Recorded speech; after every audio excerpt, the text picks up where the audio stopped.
SWAT 4 is a tactical first-person shooter developed by Irrational Games, who are known for working on the Bioshock and System Shock games. The game was released in 2005 and is available exclusively on PC. Gameplay has you in the shoes of a SWAT unit leader, and as such, the levels take place in environments like houses, stores, drug dens, and warehouses. The game requires quick thinking from the player as you clear rooms, eliminating threats and securing civilians. The levels are generally very well designed, though I did run into trouble with some of the larger levels in the late game.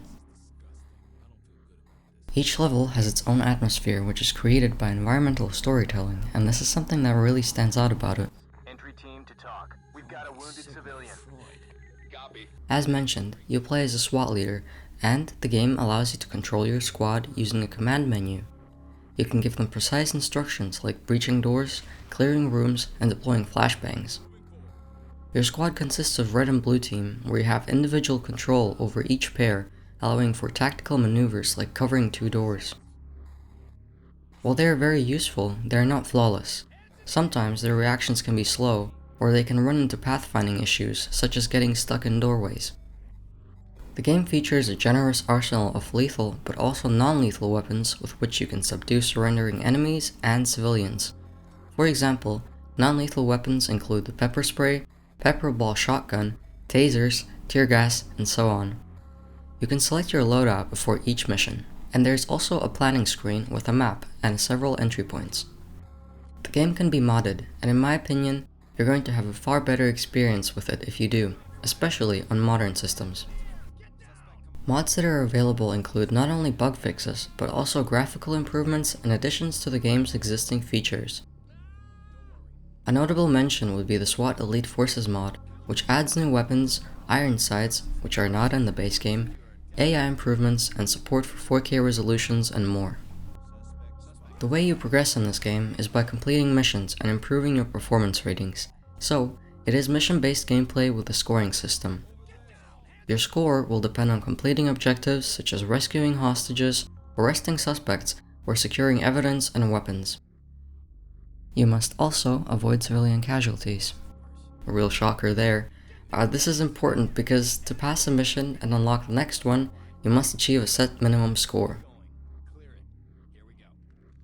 SWAT 4 is generally very intense, but there are 4 difficulty settings you can choose from: easy, normal, hard, and elite. Generally, normal or hard will be the sweet spot for most, easy being a bit too easy, and with elite feeling a bit overwhelming at times as enemies can be very quick to kill you. I will also mention that there is a feature where you can yell at enemies to get down, and sometimes they'll pretend to surrender, but only to trick and shoot you 2 seconds later.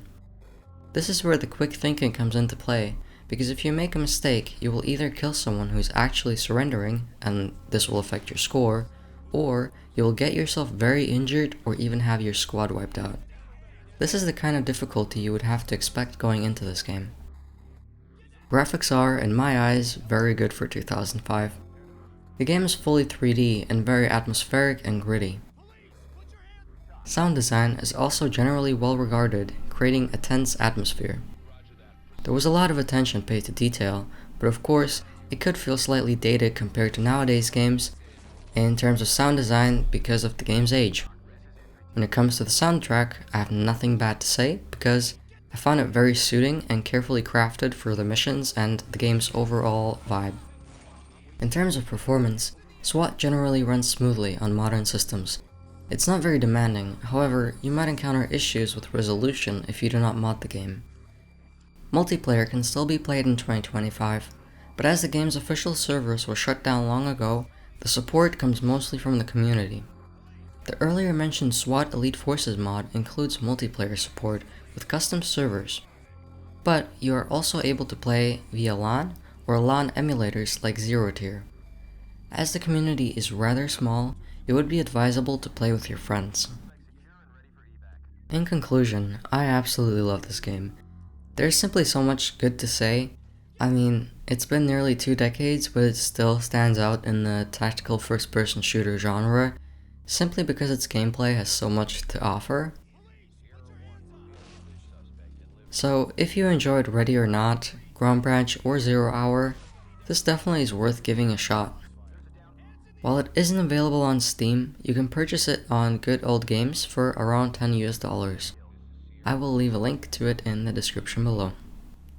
Thanks for watching.